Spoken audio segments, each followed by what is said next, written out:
पहा नवीन एपिसोड्स एकदम add free.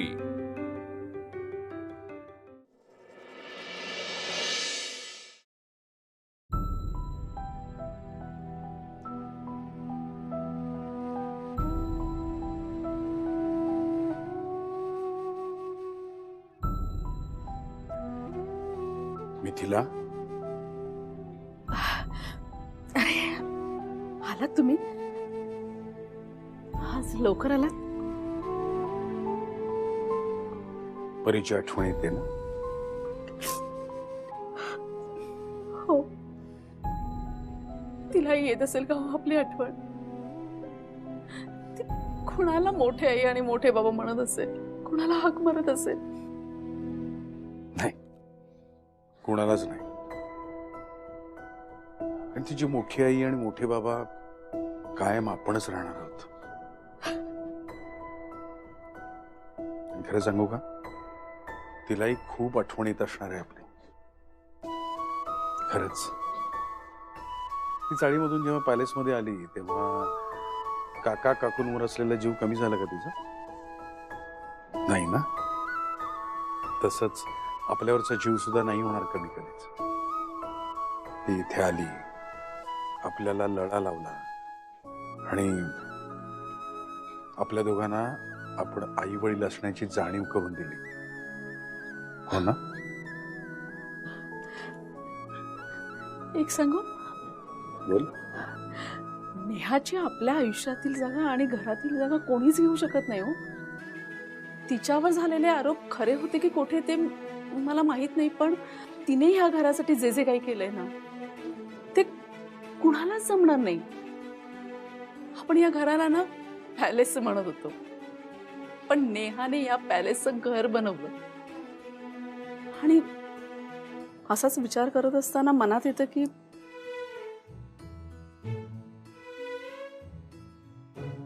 दिवसभर असेच विचार करत राहतेस ना?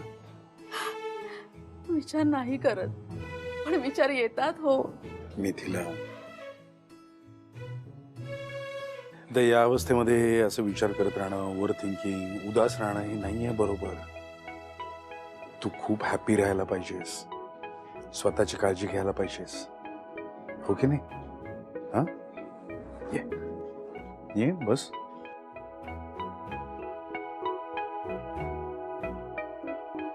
कोण म्हणालं नेहाची जागा या पॅलेसमध्ये कोणीच घेऊ शकणार नाही म्हणून?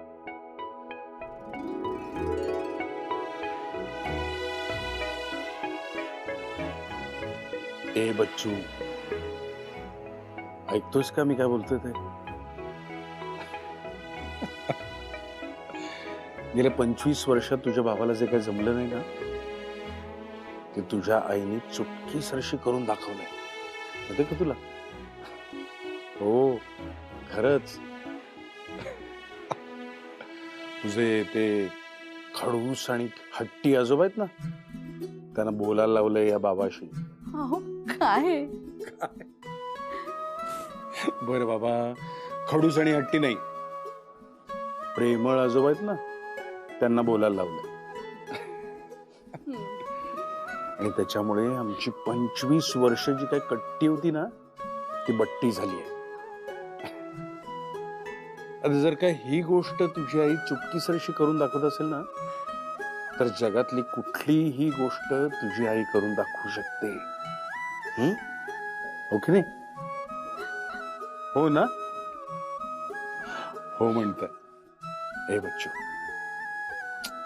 आता लवकर लवकर यायचं आहे, प्लीज. आम्ही दोघं पण खूप वाट बघतोय तुझी, खूप म्हणजे खूप. या घरात असं रांगाला, दुडू दुडू धावायला पाहिजे ना कोणीतरी. हा, या त्या पॅलेस मधल्या सगळ्या वस्तू जिवंत व्हायला हव्या. आम्हाला आई आणि बाबा अशी कधी एकदा हाक मारशील असं सांग. म्हणून प्लीज ये लवकर लवकर. खूप खूप खूप वाट बघतोय मी. या घराला घरपण आणायला ना अशी एक छानशी परी हवी आहे. हो ना? असं घरामध्ये रांगत, दुडू दुडू पळत, सगळ्यांना वस्तूंना हात लावत, या घराला घरपण आपण आणायची खूप गरज आहे. म्हणून म्हणतोय लवकर ये. हं?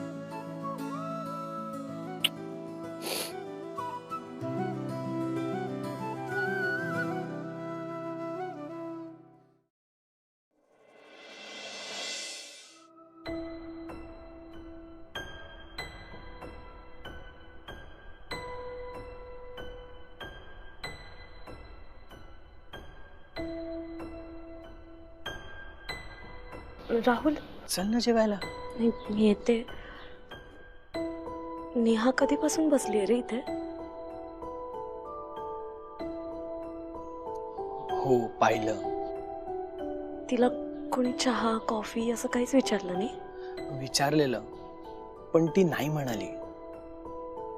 ती अजून जेवली पण नसेल. कोणी सतत जेवायला पण विचारलं नाहीये तिला? नाही. बघ ना, खरं तर नेहा ऑफिसमध्ये असताना तिने सगळ्यांसाठी एवढं केलंय आणि सगळे बघ ना कसं वागतायत. वाईट वाटतं ग. मला तर नाही, सगळं खूप वियर्ड वाटतंय. पण आता काय करायचं.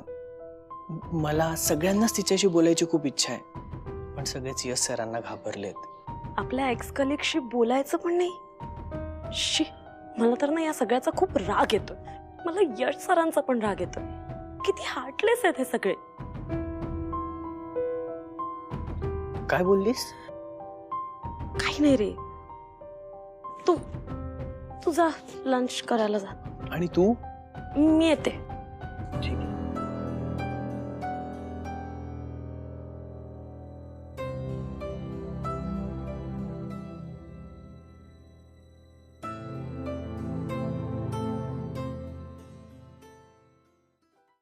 Congratulations, sir.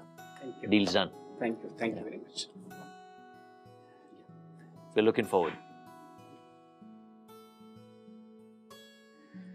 Oof. Congratulations. May I come in, sir? ह्यांची अशी एक धारणा आहे की ऑफिसच्या केबिनचं दार हे सिक्युरिटी गेटला सुरू होतं. नेहमी आत आल्यावर कसं काय प्रश्न विचारता मी आय कमीन? मला हे कोडच आहे. असो, बोला. तुम्ही जेवायला येताय ना हे विचारायला आले होते मी. आत्ता? सर लंच टाइम होऊन खूप वेळ झाला. हो का? तसंही बराच वेळ वाट पाहत होते मी तुमची जेवायला. तसंही तुम्ही नेहमी कामातच असता ना. जेवायला जाऊ तेव्हाच थोडं बोलायला पण मिळतं ना. हो हा, बरोबर आहे. शेफाली म्हणतायत ते बरोबर आहे. लंच टाइम झालाय, चला जेवायला जाऊया. हो, आणि जेवण वेळेतच व्हायला हवं. हो, जेवण वेळेतच व्हायला हवं, हेही बरोबर आहे. चल यश, जेवताना कसं फक्त म्हणजे कामाविषयी नाही तर कामा व्यतिरिक्त काहीतरी बोलता येतं, मनातलं बाहेर येतं, शेअरिंग होतं. काय खटकलं असेल, काय वाटलं असेल, जे काय असेल ते सगळं बोलता येतं, सगळ्या गोष्टी क्लिअर होतात. चला जेवायला जाऊ, चला. हो हो हो, चला. ऍक्च्युली तुम्ही जेवून घ्या, मला खरंच भूक नाहीये. सर किमान एक पोळी तरी खा ना प्लीज, चला ना. हा, आणि काय 15 मिनिटात जेवण होईल, परत मग पुढची मीटिंग आहे आपल्याला, मग तुला मीटिंगला बसायला लागेल. चल जेव. मला खरंच भूक नाहीये समीर, तुम्ही जेवून घ्या ना. चला शेफाली, नाही काय उपयोग, चला.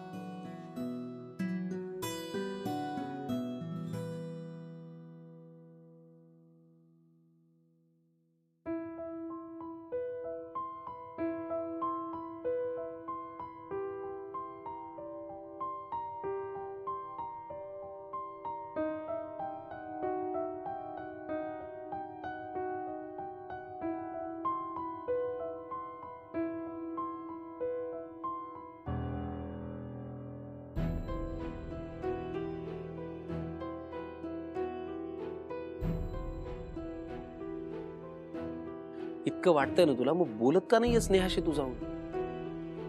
तुझं जेवण झालं? तू जेवणार नाहीयेस का? ठीक. समीर,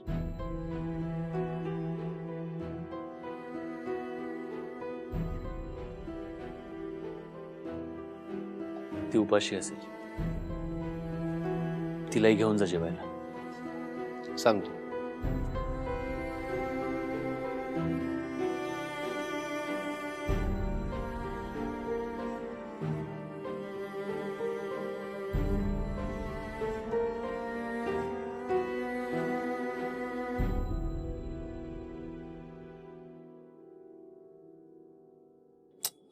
समीर यार, मला आता बोलायला वेळ नाहीये. परीसाठी पण नाहीये.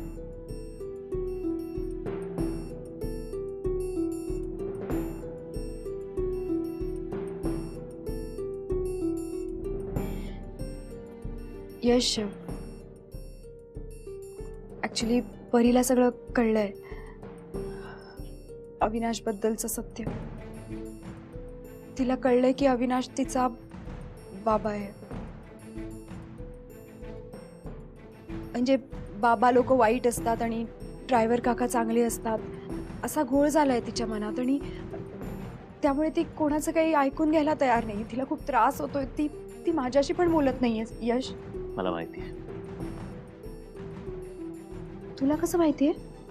परीने फोन केला होता मला.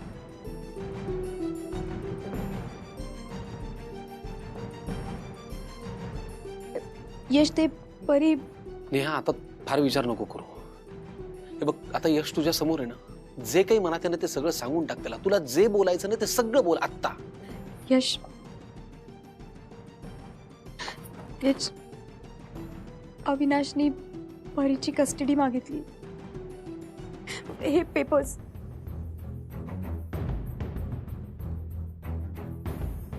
हसायला काय झालं? मी कसा विश्वास ठेवतो तुझ्यावर नेहा? आणि अविनाशला परीची कस्टडी मिळेलच कशी? त्याला कॅन्सर आहे. सो इथं हे पेपर्स खोटे आहेत किंवा अविनाशचा कॅन्सर.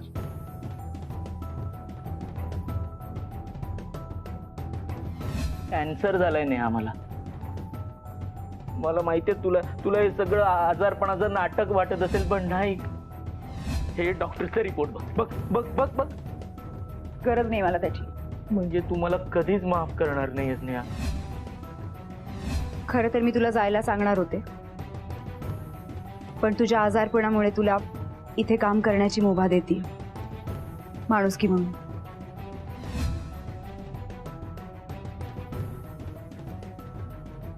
यश, हे पेपर्स खोटे नाही. एकदा चेक कर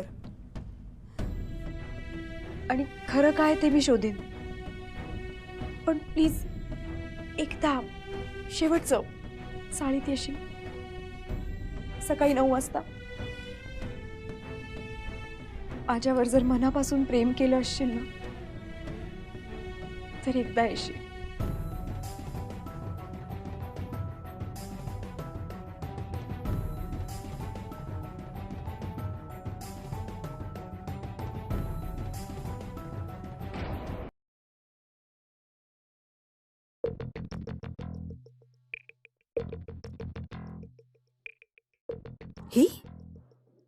ही इथे काय करते? गॉड, तो अविनाश तर म्हणाला होता की नेहा यशकडे मुळीच येणार नाही, पण ही तर तोंड वर करून यशला भेटायला आली. काय तो काय करतेस इथे? यशला भेटायला आलीस? हो काकू. लाज वाटत नाहीये तुला? त्याच्या आयुष्याचं पार वाटोळ करून त्याला पुन्हा येऊन भेटण्याची हिम्मत होतेच कशी तुझी? अजून किती त्रास देणार आहेस तू त्याला? तो गप्प बसतो, काही बोलत नाही, म्हणून त्याचा हा असा गैरफायदा घेतेस? नाही का? Shut up, okay? तू आमच्याशी, यशशी जे वागलीस ना, त्यानंतर तर तुला आमच्याशी बोलण्याचा अधिकारही उरलेला नाहीये, समजलं? Yes, right right. कोणी काही बोललं, तुझी चूक असेल ना, तर हे असंच मान खाली घालून गरीब चेहऱ्याने उभं राहायचं. असाच गरीब चेहरा करून वावरलीस ना माझ्या यशच्या समोर, म्हणूनच दया आली त्याला तुझी. आणि मग तुझ्या त्या पोरीला पुढे करून माझ्या यशला पटवलंस तू. गोड शिरा काय, उपमा काय, पोहे काय, टिपिकल मराठी मिडल क्लास पदार्थ खायला घालून तू यशला आणि पप्पांना पटवलंयस. पण मी तुला तेव्हाच ओळखलं होतं नाही, आणि म्हणूनच मला तू कधीच आवडली नाहीस. मला माहिती होतं तू माझ्या यशच्या आयुष्याचं वाटोळ करणार आहेस, आणि तू नेमकं तेच केलंस. नाही काकू. डोंट. कुठलंही नातं नाहीये आपल्यात, आणि कधीच नव्हतं. आणि आता माझ्या यशही तुझं कुठलंही नातं उरलेलं नाहीये. सो इथे आसपास कधी फिरकायचं नाही, कळलं ना? आलाय ना तुझा तो अविनाश, राहा ना त्याच्याबरोबर. का त्रास देतेस आम्हाला? किती त्रास देणार आहेस तू अजून? लक्षात ठेव, यापुढे जर तू माझ्या यशच्या आसपास जरी दिसलीस ना, तर यशला सांगून फसवणुकीच्या आरोपाखाली तुला तुरुंगात टाकेन मी. मग तुझ्या त्या लाडक्या परीला ना आयुष्यभर भेटू शकणार नाहीयेस. मी काही बोलले ना तरी तुम्हाला मी चुकीचीच वाटणार आहे काकू. पण मला आता परीच्या कस्टडी समोर काहीच दिसत नाही. मला कितीही दोष द्या, पण परीसाठी मला यशची मदत लागणार आहे काकू. ए काय मी काय बोलले ऐकू आलं नाही तुला? इथे का उभी आहेस तू? Get lost. I said get lost.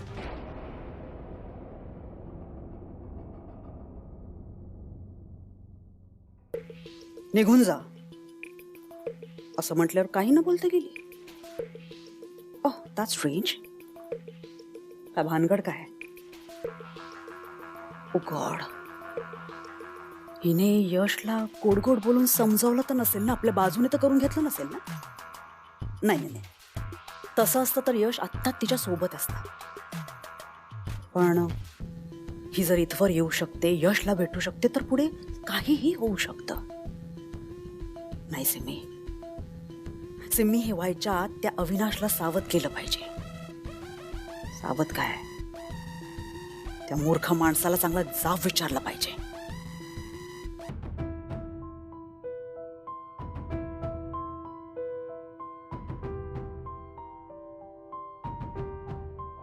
काय काय चाललंय? काय फेऱ्या का मारतोयस? हा, सिम्मीनी शिक्षा दिली आहे फेऱ्या मारायची. नाही, आता काय सांगू सिम्मी बद्दल? सगळं कारस्थान तिचंच तर आहे. तिच्यामुळे यश आणि नेहाला त्रास होतोय. अरे बोल ना, कसला विचार करतोयस? काय कुठे हरवलायस? काय बोलून टाक, मनात काय असेल ते.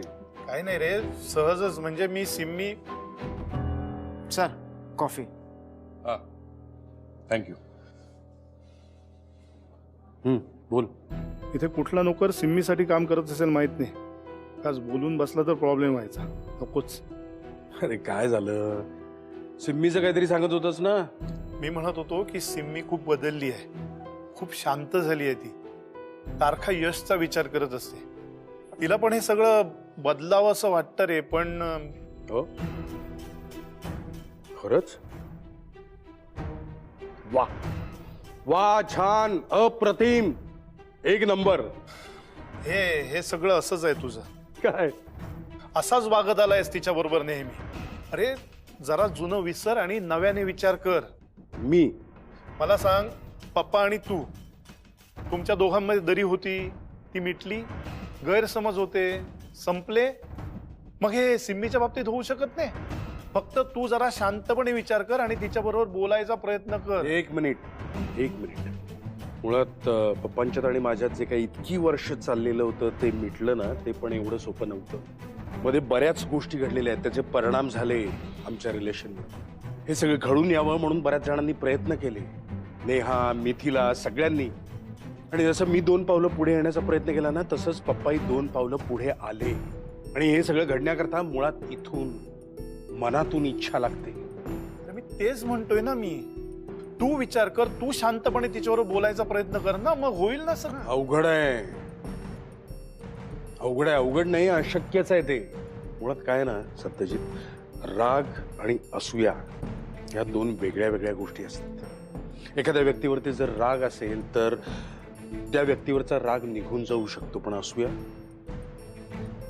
त्याचं काय करणार आहेस? ती आयुष्यभर अशी चिकटून राहिलेली असते. त्या सिम्मीचं तसं झालेलं आहे. तरीही मी त्या सिम्मीला माफ करायला तयार आहे, एका अटीवरती. तिने आतापर्यंत घरात आपल्या जे काय काल्याकांड्या केलेल्या आहेत ना, त्याच्यासाठी तिच्या कानाखाली 2 आवाज काढशील ना, तर माफ करेन तिला. मी हो, तू. मागच्या सगळ्या गोष्टी विसरून जाऊन पुढे जाण्याची गरज तिला आहे, लक्षात ठेव. अरे